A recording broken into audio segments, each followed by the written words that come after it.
Hi everyone.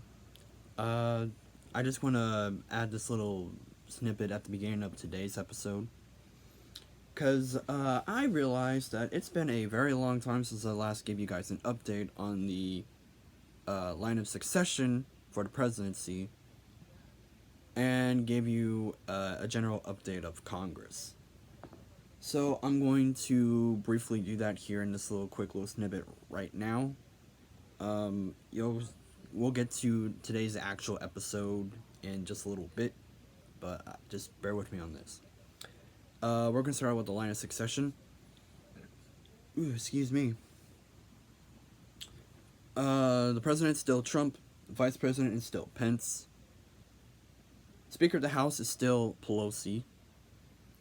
President pro tempore of the Senate is still Senator Grassley. Secretary of State is Pompeo. Secretary of the Treasury is Mnuchin.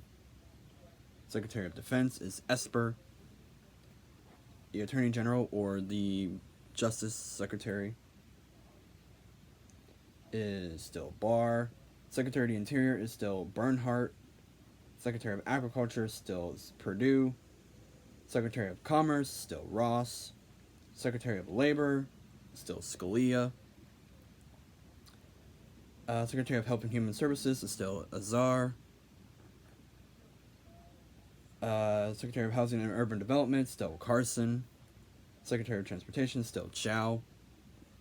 She's the only one that's not eligible to become president because she was born in Taiwan or the Republic of China for the Chinese watching.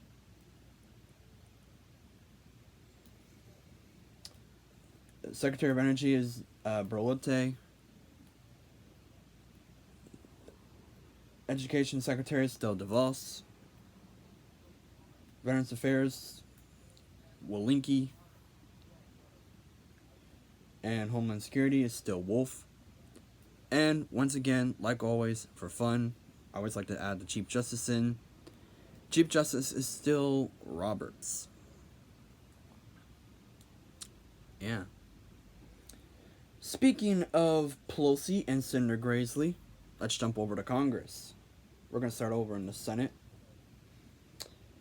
In the Senate, we have all 100 seats filled, which are distributed into 53 Republicans, 45 Democrats, and 2 independents, with no vacancies.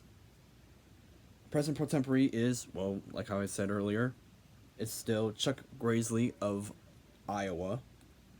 Majority Leader is still Mitch McConnell of Kentucky as a Republican. And the Minority Leader is Chuck Schumer, it's a Democrat from New York. And by jumping over to the opposite side of the building, over into the House of Representatives, there are a total of 435 members. However, out of the 435, not all seats are filled, but they will be by January because that's when we got our next Congress. So, in total, we have 232 Democrats, 198 Republicans, no independents, 1 Libertarian, and 4 vacancies. The Speaker of the House is, well, it's once again Nancy Pelosi, like how I said earlier, from California's 12th Congressional District. The Majority Leader is the Democrat Steny Hoyer of Maryland's 5th Congressional District. The Minority Leader is the Republican Kevin McCarthy from California's 23rd District. Once again, the Democrats control the House, the Republicans control the Senate, and the Republicans also control the White House. So, yeah. 2020 has been a quite interesting year for a lot of us. Whether, political or medical or, whatever. I probably rambled a lot in this, and I'm sorry for making today's video kind of long, but I kind of want to throw this in here because it's been a while since I actually did this. So, without further ado, here's today's election episode. So enjoy. Hi everyone, welcome to today's episode of the presidential elections.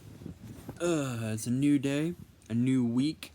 Hope you all enjoyed the new gaming episode on Saturday.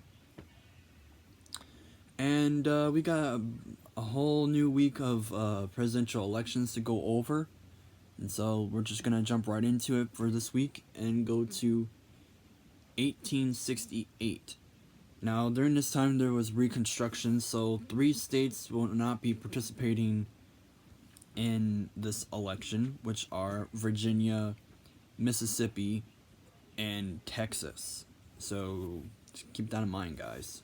Those states will not be rejoining just yet, but they're still under Reconstruction during this time. So, with that in mind, the election of 1868. This election took place on November 3rd of 1868, and we have 2 candidates. The first is Ulysses S. Grant. Does that name sound familiar? That's right. The general of the Union Army during the Civil War, one of Lincoln's best generals. Yep, he's running for president from the state of Illinois. A lot of people think he was from here in Ohio, but I mean, he technically was, but I don't know why it says he's from Illinois, but whatever. He was a Republican. He got 214 electoral college votes. He got 3,013,421 of the popular vote. His running mate was Schuyler Colfax, and the guy's first name is spelled Schuyler. So I don't really know how to pronounce it, but no, your guess is about as good as mine. His challenger, his opponent, is Horatio Seymour from New York. He was a Democrat. He got 80 electoral votes, got 2,706,829 of the popular vote, and his running mate was Francis Blair Jr.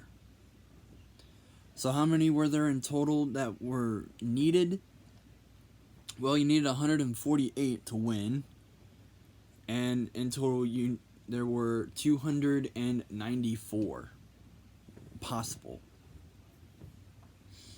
Turnout was 78.1%, in which it went up 4.3%. And in case you were wondering, just because I've been doing this entire series, Ohio did pick the winner. We voted for Grant. So yeah. Alright, thank you all so much for watching.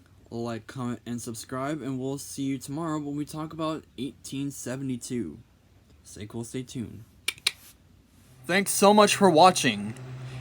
If you would like to subscribe to my channel, click on the circle to your right.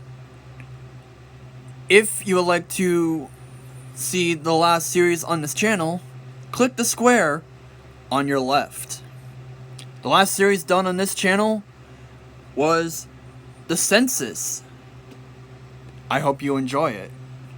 Thanks so much for watching. Have a fantastic day.